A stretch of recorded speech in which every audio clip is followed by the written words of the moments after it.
911, what's your emergency? There's a pause, the kind that feels heavy, like someone is trying to process what they just saw. A young voice finally speaks, shaky and unsure. Hi. We were just exploring an old building, and I think we found a body. On March 2nd, 2023, a group of high school students stepped into an abandoned juvenile detention center just outside a quiet town. Places like this usually carry stories. Broken windows, rusted doors, long empty hallways. But nothing prepares you for what they found that night.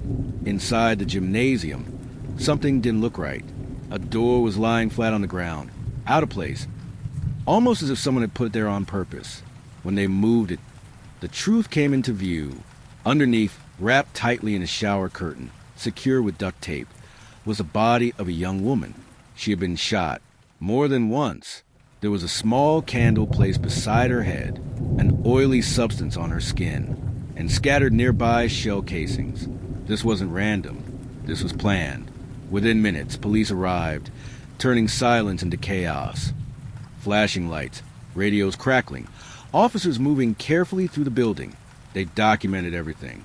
Every detail mattered, using a portable fingerprint scanner. They identified her at the scene. Her name was Kayla. She was 23 years old, a mother, and as investigators began to learn more about her life, a troubling picture started to form. Because this wasn't just a case of someone losing their life in a moment of violence.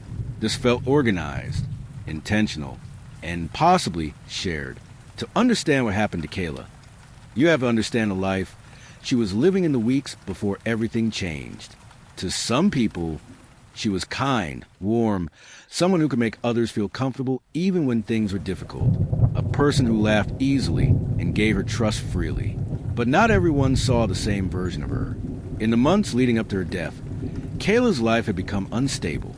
She was struggling to find a steady place to live and, at one point, had been staying under a bridge. Life like that can wear a person down.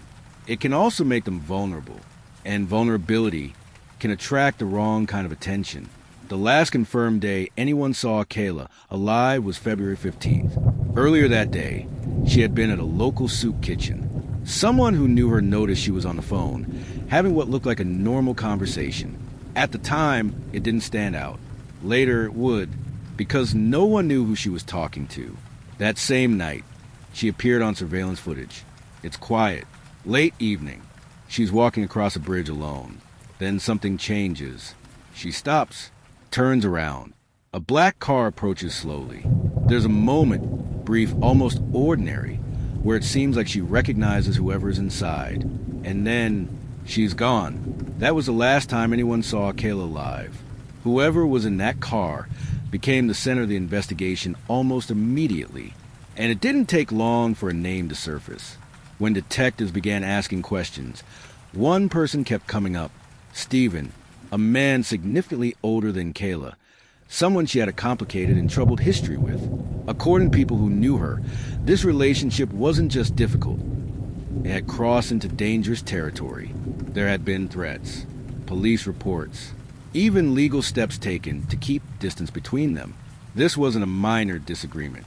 It was something that had escalated over time. Stephen also had a past that raised concern. A criminal history that suggested patterns of behavior investigators couldn't ignore. Then there was a vehicle, a black sedan, similar to the one seen in the footage the night Kayla disappeared. When officers tried to locate him, they ran into something unexpected. He wasn't home. Instead, he claimed he was out of state, on his honeymoon with his new wife. A honeymoon just days after Kayla vanished.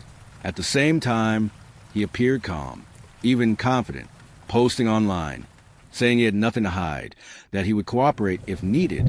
But sometimes what people say and what they do don't match, because behind the scenes, more individuals were starting to come forward. And with them came more questions, as investigators focused on Stephen. Another name entered the picture, Bren. At first, he didn't seem like the main suspect, but when police located him, his response was unusual. He didn't try to disappear. He started talking. From the beginning, Bren made one thing clear. He wanted to separate himself from whatever had happened. "I didn't do it," he said, "but I know who did." According to him, the real threat wasn't him. It was Steven. He described a man who controlled people around him, someone who used pressure, fear, and manipulation to keep others close and compliant. Bren said he had been living with Steven, along with several others, in a crowded and unstable environment. Then he mentioned something that caught investigators' attention immediately. He said he had videos. Videos of someone admitting to the crime.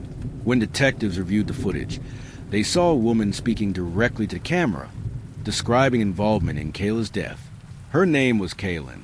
On the surface, it seemed like a major breakthrough, a recorded confession, but something felt off. The tone didn't sound natural. The delivery felt forced, and Bren's behavior during questioning didn't help his credibility. He didn't express concern for Kayla. He didn't focus on what happened to her. He kept returning to one idea, clearing his own name. That raised concern.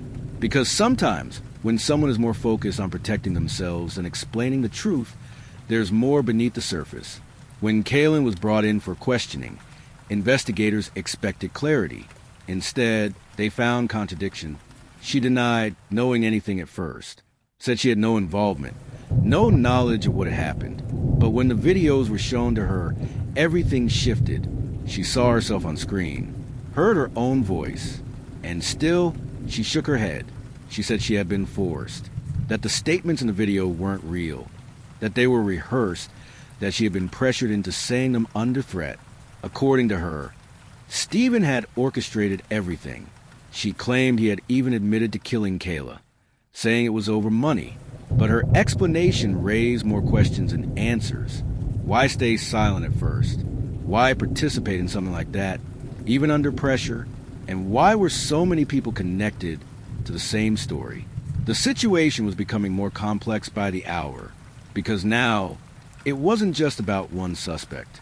It was about a group, a network of individuals, all connected, all with pieces of the same story, but none of them fully aligning. Then the physical evidence began to fill in the gaps. Investigators searched Steven's car. Inside the trunk, they found an oily substance. Tests showed it matched what had been found on Kayla. They also found candles, similar to the one placed near her body. These weren't coincidences. They were links. Then came the digital records. Messages that painted a clearer picture. One stood out in particular. "I got her.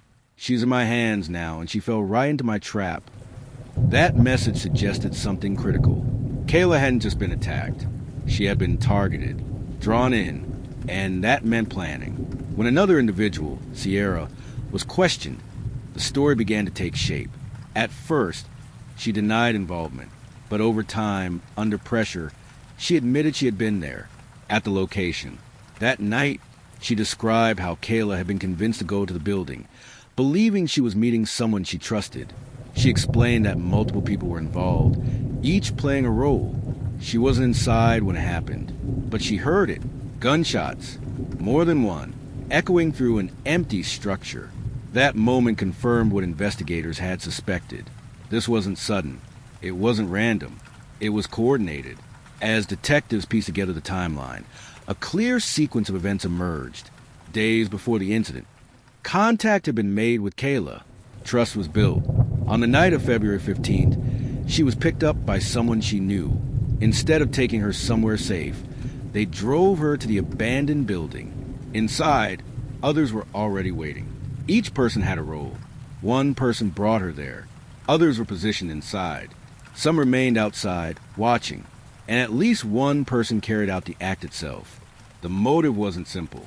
There were elements of jealousy, control, resentment, and a deeper dynamic involving influence and pressure within the group.